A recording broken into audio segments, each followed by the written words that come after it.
Hello दोस्तों, तो part 1 में हम कहानी कवर कर चुके हैं और पार्ट 2 शुरू होता है जहां तानजीरो अकेला ही डीमन से लड़ने निकल जाता है और उसे स्मेल से पता चलता है कि डीमन ट्रेन की छत पर है और उसका सामना डीमन एनमो से हो जाता है। एनमो को यकीन नहीं होता कि उसके ब्लड आर्ट से कोई इतनी जल्दी कैसे निकल सकता है, पर एनमो ज़्यादा परेशान नहीं होता। तब तानजीरो उस पर वाटर ब्रीदिंग टेक्निक की 10th form constant flux use करता है जिसे वो अपने पास आने ही नहीं देता है। वो बार बार अपना ब्लेड डीमन आर्ट का यूज़ कर तानजीरो को बार बार सुला देता है, जिससे वो अपना बार बार गला काट कर बार बार हकीकत में आता है। इससे एनमो को झटका लगता है। एक झटके में अपनी गर्दन काटना बहुत ही मुश्किल का काम है, फिर ये बच्चा बार बार ऐसा कैसे कर रहा है। फिर वो तानजीरो से कहता है कि मैं तुम्हें अच्छा सपना दिखा रहा था, तुम्हें पसंद नहीं आया, तो चलो मैं तुम्हें ऐसा सपना दिखाता हूँ जिसमें तुम्हारा बाप जिंदा हो। जिस पर तानजीरो को बहुत गुस्सा आता है। तब एनमो उसके एनफ ऑफ द ईयररिंग को देख लेता है, जिससे उसे पता चलता है कि मास्टर ने इसे ही मारने को भेजा था। फिर एनमो खुश होकर बोलता है कि इसे मारने के बाद मास्टर मुजान बहुत खुश होंगे और मुझे बहुत ब्लड मिल जाएगा। फिर मैं किसी अपर रैंक के किजुकी को हराकर खुद अपर रैंक का डीमन बन जाऊँ। फिर तानजीरो एनमो के पास आता है और इस बार एनमो उसे एक नाइटमेयर दिखाता है जिसमें उसके सभी परिवार वाले उसे कोस रहे थे कि वो उन्हें मरने के लिए छोड़कर भाग गया, जबकि उसे हमारे साथ होना चाहिए था। फिर तानजीरो इस सपने से ही बाहर आ जाता है। वो बहुत गुस्से में होता है और वो एनमो का गला काट देता है, पर वो फिर देखता है कि एनमो ने पहले ही अपना शरीर ट्रेन के साथ जोड़ लिया है, जिससे उसका असली गर्दन अभी तक नहीं कटा है। एनमो फिर वहाँ से अपने पूरे शरीर को ट्रेन में धीरे धीरे करके फैलाना शुरू कर देता है ताकि वो ट्रेन के हर एक इंसान को खा सके। तभी एनासुके की नींद भी खुल जाती है और वो भी ट्रेन के ऊपर आ जाता है, जिसमें तानजीरो कहता है कि अब ये पूरी ट्रेन ही एक डीमन है और हमें इससे सभी लोगों को बचाना होगा। इस पे एनासुके कहता है कि मुझे ये पहले से ही पता था, मगर तुम लोगों ने महान एनासुके की बात ही नहीं सुनी। दूसरी तरफ नेजुके भी अपने डीमन रूप में आकर ट्रेन के लोगों को बचाने की कोशिश करती है। तभी एनमो के टेंटिकल्स उसे पकड़ लेते हैं और तभी सेनेत्सु भी अपने नींद वाले खतरनाक फॉर्म में आ जाता है और वो नेजुको को बचाकर बाकी सभी लोगों को बचाने का कोशिश करता है, जिसमें नेजुको उसका साथ देती है। पर वो कितनी भी कोशिश कर ले, एनमो रीजनरेट हो जाता है, जिससे उसे एक खरोच तक नहीं आती है। जब सभी की उम्मीद टूट जाती है तब रेंगोकू आता है।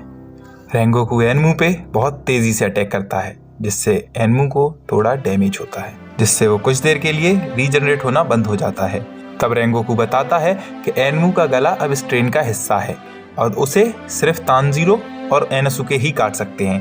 तब तक मैं इन 5 डब्बों के इंसानों को बचाने की कोशिश करता हूँ और जेनेत्सु और नेजुके बाकी के 3 डब्बों के लोगों को बचाएंगे। और लॉर्ड एनासुके ने पहले ही अपनी बीस्ट ब्रीदिंग टेक्निक से ये पता लगा लिया था कि एनमो का सिर इंजन की ओर है। वो वहाँ देखते हैं कि डीमन का गला इंजन रूम के नीचे है। वो किसी भी तरह वहाँ पहुँचते हैं, पर एनमो उन पर बार बार अटैक करता है।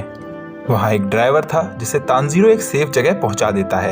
एनमो अपनी सैकड़ों आंखों से तानजीरो को सुला देता है, जिससे तानजीरो बार बार बाहर आने के लिए अपना गर्दन काटता रहता है। फिर एक टाइम ऐसा आता है जब तानजीरो को असलियत में और सपने में कोई अंतर नहीं पता चलता है और वो असल में अपनी गर्दन काटने वाला होता है। तब एनासुके आके उसे रोक लेता है, लेकिन एनासुके ने जो मास्क पहना है उसकी आंखें उल्टी पुल्टी हैं, जिसकी वजह से डीमन का जादू उस पर नहीं चल रहा है, क्योंकि डीमन को पता ही नहीं चल रहा है कि एनासुके किधर देख रहा है।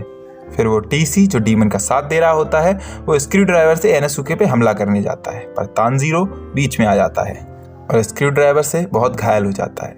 फिर वो उस आदमी को वहाँ से हटा देता है। फिर वो बहुत मुश्किल से लड़कर और उसे मार मार कर डीमन के गले तक पहुँचते हैं। फिर दोनों अपनी कंसंट्रेशन टेक्निक को एक साथ इस्तेमाल करते हैं। एनासुके बीस्ट ब्रीदिंग की 4th फॉर्म से जगह को साफ कर देता है और फिर तानजीरो हिनोकामी कागुरा से डीमन के गर्दन की हड्डी काट देता है।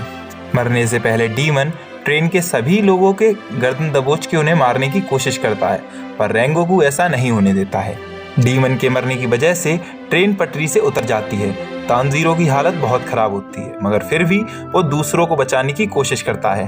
फिर ट्रेन पलट जाती है और एनासुके तानजीरो को उठाने आता है, जहाँ पर तानजीरो एनासुके से कहता है कि वो टीसी की मदद करे, जिस पर एनासुके बिल्कुल मना कर देता है। वो उससे कहता है कि उसका एक पैर कट गया है और मरने दो साले को। फिर तानजीरो कहता है कि तुम्हें मेरी खातिर उसकी मदद करनी ही होगी। वो चारों मिलकर सभी लोगों को बचा लेते हैं और बाहर ले आते हैं। एनमो मरते हुए सोचता है, क्या मैं सच में मर रहा हूँ? सच में मरना कितना बुरा है। मैं तो एक इंसान को भी नहीं मार पाया इन डीमन स्लेयर की वजह से, खासकर इस तानजीरो की वजह से। और अगर मुझ में थोड़ी सी भी जान बची है तो मैं इसे अभी मार दूंगा। ये कितना बुरा नाइटमेयर है। मैं भी उन सभी लोअर रैंक के डीमन की तरह कितना कमज़ोर हूँ। अपर रैंक के सभी डीमन आज तक वैसे के वैसे हैं, कोई उनका कुछ नहीं बिगाड़ पाया, और ये हाशिरा तो उनका कुछ नहीं बिगाड़ पाई। और ये सोचते सोचते एनमू डीमन की मौत हो जाती है। तानजीरो की हालत देखकर रेंगोकू उसे टोटल कंसंट्रेशन टेक्निक यूज़ करवाता है ताकि तानजीरो के जख्मों से खून ज़्यादा ना बहे, और कहता है कि ट्रेन में बैठे सभी यात्री सही सलामत हैं, तो तुम्हें चिंता करने की कोई ज़रूरत नहीं है। सब ठीक चल ही रहा था कि वहाँ कोई आता है। रेंगोकू और तानजीरो देखते हैं कि वो अपर रैंक 3 का अकाजा डीमन था। वो आते ही तानजीरो को मारने की कोशिश करता है, मगर रेंगोकू उसका हाथ काट देता है, मगर उसका हाथ 1 सेकंड में ही ठीक हो जाता है। अकाजा रेंगोकू को एक डीमन बनने का ऑफर देता है। वो उससे कहता है कि एक हाशिरा होने के बावजूद भी तुम एक इंसान हो, तुम कभी ना कभी बूढ़े होकर मर जाओगे, वैसे तुम चाहो तो डीमन बन सकते हो। तब रेंगोकू उसे कहता है कि इंसान का बूढ़ा होकर मरना ही इस जीवन की खूबसूरती है, ये कोई श्राप नहीं, ये वरदान है। इस पर अकाजा का काम रेंगोकू को मारना रह जाता है। रेंगोकू तानजीरो को बीच में आने से मना कर देता है। ऐसा कह के वो लड़ने चला जाता है। ये लड़ाई इतनी खतरनाक और इंटेंस होती है कि तानजीरो और एनात्सुके को ये दिखाई भी नहीं देता वहाँ हो क्या रहा है। रेंगोकू अकाजा पे बहुत बड़े बड़े अटैक का इस्तेमाल करता है, मगर उसकी रीजनरेटिंग पावर इतनी अच्छी है उसे कोई फ़र्क नहीं पड़ता, मगर उसके एक अटैक से रेंगोकू घायल हो जाता है। वो उससे फिर कहता है कि इंसान और डीमन में बस यही अंतर है, अभी भी डीमन बन जाओ रेंगोकू। पर रेंगोकू मना कर देता है। वो अपनी पूरी शक्ति के साथ अकाजा पे अटैक करता है। वो अपने सारे ब्रीदिंग फॉर्म का इस्तेमाल करता है। कुछ देर में रेंगोकू बहुत कमज़ोर पड़ जाता है। अकाजा उसको फिर बोलता है कि तुमने मुझ पर जितने वार किए कुछ नहीं बचा, मगर खुद को देखो, तुम्हारे शरीर पर अपने घाव को देखो। लेकिन रेंगोकू फिर से हिम्मत जुटाकर वापस लड़ने को तैयार हो जाता है। ये देखकर अकाजा बहुत इम्प्रेस होता है। वो कहता है कि अब तो तुम्हें डीमन बनना पड़ेगा रेंगोकू, ज़रा सोचो, हम एक दूसरे से अनंत काल के लिए लड़ सकते हैं। तब रेंगोकू अपनी पूरी जान लगाकर उस पर हमला करता है, मगर अकाजा अपना पंच रेंगो के शरीर के आर पार कर देता है और कहता है कि रेंगोकू, इससे तुम्हारी मौत हो जाएगी, अभी भी मौका है रेंगोकू, बन जाओ डीमन। तब रेंगोकू को अपने बचपन की बात याद आती है, जब उसकी माँ ने उससे पूछा था कि तुम्हें पता है कि तुम इतने ताकतवर क्यों हो। उसने कहा था, तुम्हें इस शक्ति का प्रयोग सिर्फ कमज़ोरों की मदद, और इन शक्तियों का प्रयोग कभी भी अपने स्वार्थ या किसी को हानि पहुंचाने के लिए मत करना, वादा करो।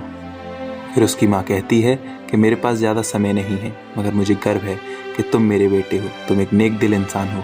दूसरी तरफ रेंगोकू अपनी तलवार उठाकर अकासा की गर्दन काटने लगता है और सोचता है कि माँ, ये मेरी खुशनसीबी है कि तुमने मुझे जन्म दिया, मैं अपना वादा निभाऊंगा।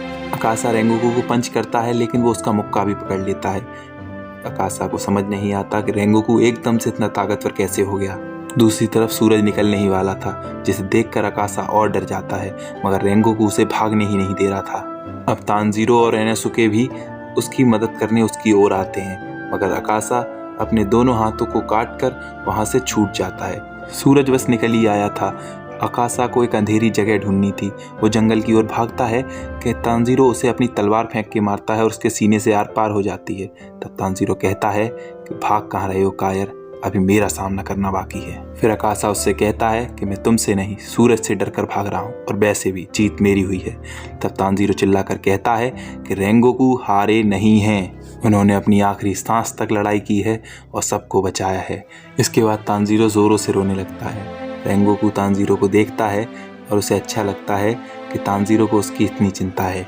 फिर रेंगोकू तानजीरो को अपने पास बुलाता है और कहता है, मुझे तुम पर और तुम्हारे दोस्तों पर भरोसा है, मुझे यकीन है तुम एक दिन अच्छे हाशिरा बनोगे। एक दिन मेरे पुराने घर जरूर जाना, वहाँ पुराने फ्लेम हाशिरा के कुछ नोट्स रखे हैं, उनमें तुम्हें हिनोकामी काबूरा के बारे में भी बहुत कुछ पता चलेगा। मेरा एक छोटा भाई है, उससे कहना कि वो अपने दिल की सुने, और मेरे पिता से कहना अपना ध्यान रखे। तुम्हें मेरे लिए बुरा मानने की कोई ज़रूरत नहीं है। मेरी जगह कोई भी होता वो यही करता, ताकि तुम लोग हमसे भी ज़्यादा स्ट्रॉन्ग हाशिरा बनो। बात करते करते सूरज निकल आता है और उसे आखिरी समय में उसकी माँ दिखाई देती है। वो उससे पूछता है कि माँ, मैंने कैसा किया? क्या मैंने अपना वादा निभाया? क्या मैंने आपको निराश किया? और उसकी माँ कहती है, नहीं मेरे बेटे, तुम पे मुझे बहुत गर्व है, मुझे नाज है, तुम मेरे बेटे हो। हमारे रेंगोकू की मौत हो जाती है। तब तानजीरो और ज़ेनात्सु रोने लगते हैं। एनात्सुके उन्हें बहुत डांटता है मगर खुद भी रोने लगता है। रेंगोकू का कासुगाई भी रोने लगता है और एक एक करके सभी हाशिरा को उसके मरने की खबर मिलती है। सभी हाशिराओं का उस चीज़ पर अलग अलग रिएक्शन होता है, लेकिन जब इस चीज़ का मास्टर को खबर मिलती है तो वो कहते हैं, उसने अच्छा काम किया, मुझे उस पर गर्व है, उसने एक भी इंसान की जान नहीं जाने दी। मुझे इस चीज़ का कोई गम नहीं है। कुछ दिनों बाद मैं भी रेंगोकू और अपने सभी बच्चों से मिल पाऊंगा। और मूवी का दी एंड हो जाता है। बाय।